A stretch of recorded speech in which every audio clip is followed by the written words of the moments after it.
Hello, good morning, good afternoon, good evening sa inyo mga ka-Millings TV fan. This is Milling. You're tuned into Millings TV. Yan po ang ating isi-share for today. Tayo po ay gumawa ng potato chicken salad. At yan po ang ating mga ingredients. Meron po tayong potato, carrots, ham.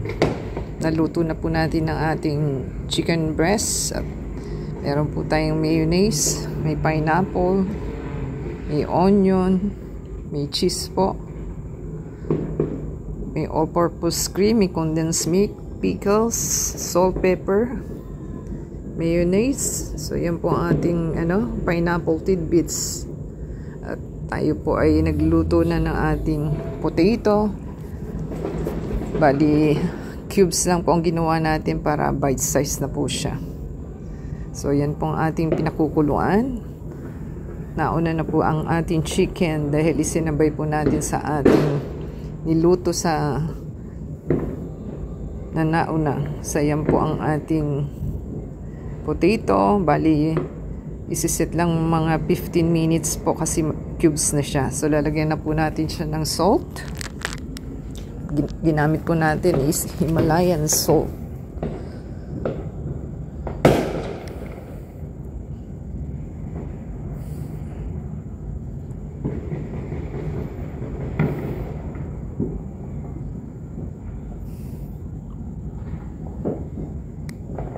So, haluin lang po pagkalagay ng salt para matunaw na siya. So, ayan. Naluto na po ang ating potato at ating pong i-drain.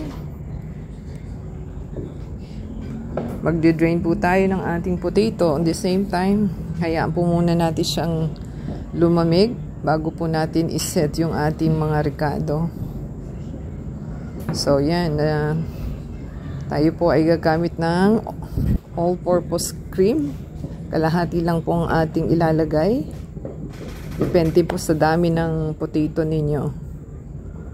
So, maglalagay po tayo ng after ng all-purpose is 3 tablespoon po ng ating 3 tablespoon na condensed milk po ang ating inilagay. So, ilalagay na lang po natin ang ating ingredients sa ating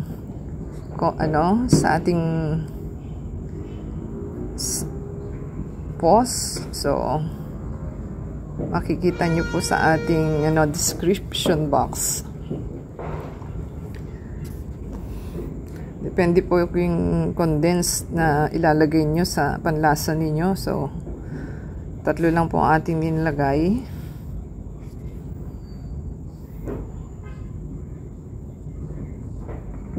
So, haluin lang po natin para ma-blend yung ating ingredients. So, may 1 cup mayonnaise po tayong gagamitin. Depende din po yung mayonnaise kung ilan yung inyong potato. So, yan po ang ating 1 cup mayonnaise at meron po tayong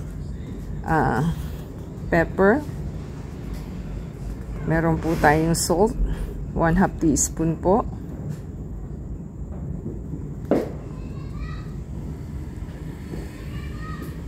Isa-isahin na lang po natin ang paglagay. So, yan po ang ating onion.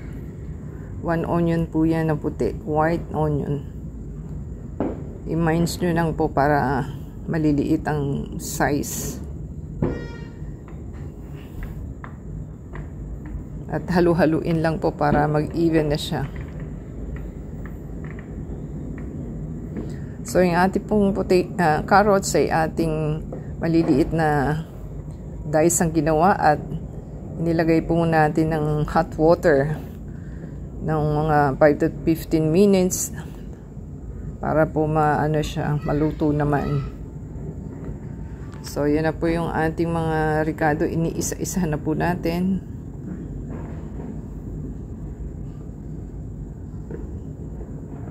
At meron po tayong cheese. Yung cheese po natin, kinubes lang natin siya.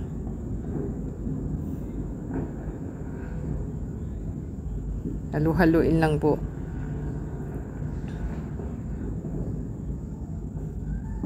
At ang ating cook ham po ay ready to eat na po yan, kaya cook ham. So hindi na po natin siya niluto. Ikat lang po ng square.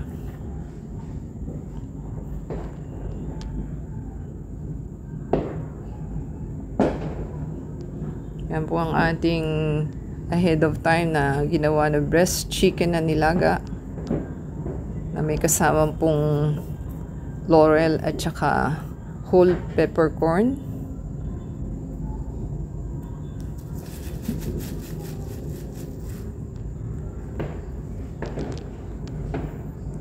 So yan na po yung ating cook na potato.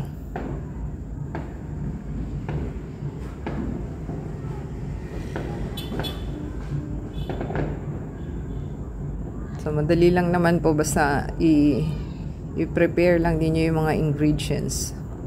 So yan po yung ating 3 hard-boiled egg. Meron na po tayong ready na hard-boiled egg na kinakain everyday. So yan, para po mas masarap na siya.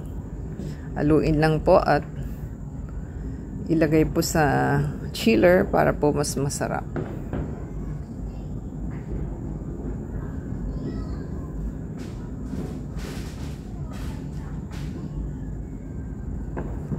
Yan, ilagay na po natin ang ating egg.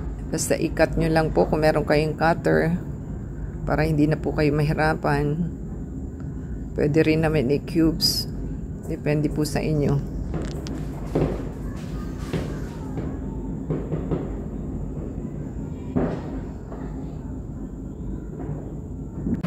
Yan, mga Kamilings TV fan.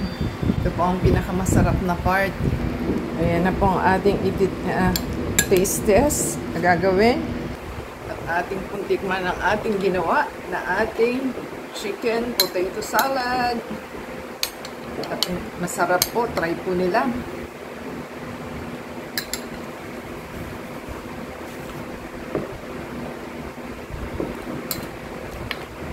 Yummy po. Try po nila. Para man-taste po nila, pwede na po kayo magtinda. Kung gusto po nila magtinda. At ilalagay po natin ang details na ating ingredients sa ating post. So, di ba sa thumbs up po, comment down below. Subscribe po sila. And add sa Facebook, Twitter, TikTok, and Instagram. And pakisupport po sa ating channel to play the ads and video. At yun, doon lang naman po tayo mamamonetize. So, i-share din po ang ating video para po dumami ating subscribers and viewers for your help. So, until next time po, bless everyone.